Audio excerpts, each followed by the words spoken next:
Bordeaux-Bègles face à Lyon dans ce choc de haut de tableau, dans ce duel pour la qualification entre une formation de l'UBB qui peut valider sa place en phase finale en cas de succès et un Loup qui a besoin de points pour conserver ses chances de rester dans les 6. Belle ambiance à Chaban, une équipe rhodanienne, la première récompensée de ses efforts en début de rencontre avec une pénalité de Léo Berdeux, cela fait 3-0. La réponse immédiate des Girondins, Maxime Lucu qui égalise, là aussi suite à un mauvais contest, 3 partout. Les encouragements de Christophe Urios. Et l'on bascule à la 17e minute avec cette fois la mêlée lyonnaise en souffrance et qui permet à Lucu d'ajouter 3 points.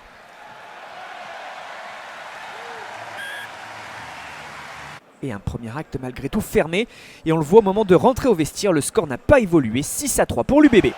9-3 très vite après un autre coup de pied de Lucu et à la 46e, les Girondins qui cherchent à accélérer. On est à l'entrée des 40 mètres et Lucu décale Jalibert, l'ouvreur international signe son retour en forme avec un numéro dans la défense, un raffut qui lui permet de passer entre deux adversaires et d'aller marquer le premier essai. Il avait d'ailleurs déjà marqué au match aller lors du succès de l'UBB au Matmut Stadium de Gerland face au Loup. Le compteur est débloqué et ce match véritablement lancé. Numéro de Solistin de Jalibert. 52e minute, touche pour les Lyonnais devant leur ligne et cette fois un alignement rhodanien lobé de l'incompréhension dont profite après rebond favorable encore Mathieu Jalibert pour marquer un nouvel essai. Lui qui n'avait plus marqué cette saison depuis le match à Pau en octobre dernier avant sa blessure et c'était déjà un doublé. 10 minutes plus tard, c'est sur un ballon porté que l'Union fait du mal à la défense du Loup.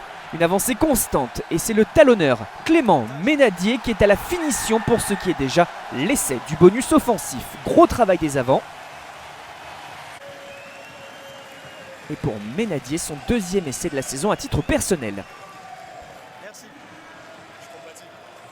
Il reste un peu plus de 10 minutes à jouer. Lyon n'arrive pas à inverser la pression. C'est bien Bordeaux-Bègles qui met sans cesse la pression dans cette seconde période. Seteny, Cordero, Douglas, la remise vers Cordero. Et enfin, Guido Petit, avant et 3/4 ont fait circuler ce ballon pour un 4e essai. Et l'on revoit cette action d'envergure qui a mobilisé donc les avants et les 3/4.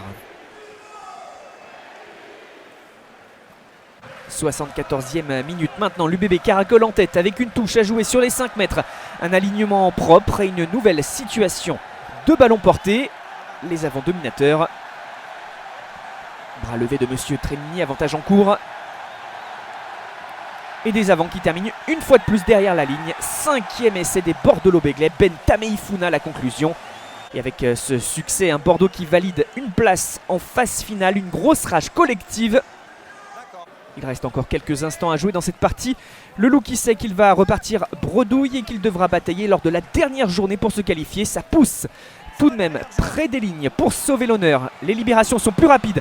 Tout ça remise vers Couillou qui résiste, s'engouffre dans la défense et file aplatir, moins que...